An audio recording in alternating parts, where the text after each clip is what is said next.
Hello, I'm Ms. Cynthia, and today I'm talking about The First Rule of Punk by Celia C. Pérez.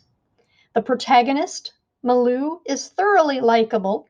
She simply wants to be herself, while her mother seems to hold an ideal vision of the perfect señorita that she wants Malú to be like.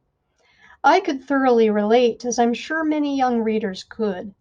The content of the vision may vary, as might the identity of the relative, but I can't imagine anyone liking an attempt to mold them into something they are not, especially if they feel as though they fail to live up to the ideal.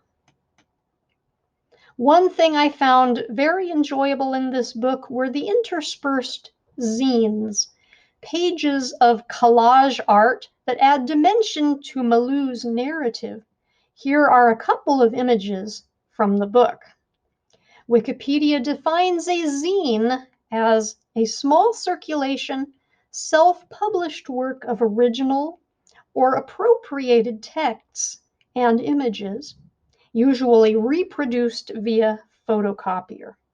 The author, Celia C. Pérez, has been making zines for years.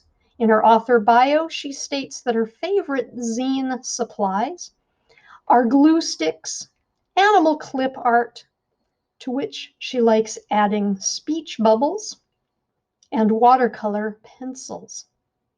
Pérez includes directions for how readers can make zines of their own, a touch that I especially appreciate.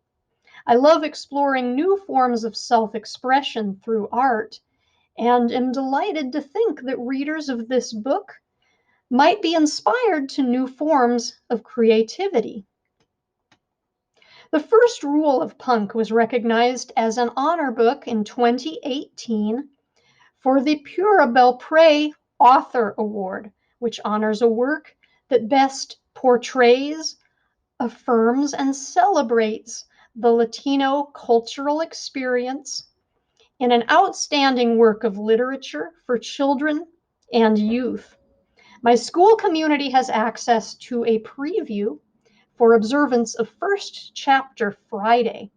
You'll find it and other read alouds in my Google Classroom for read alouds.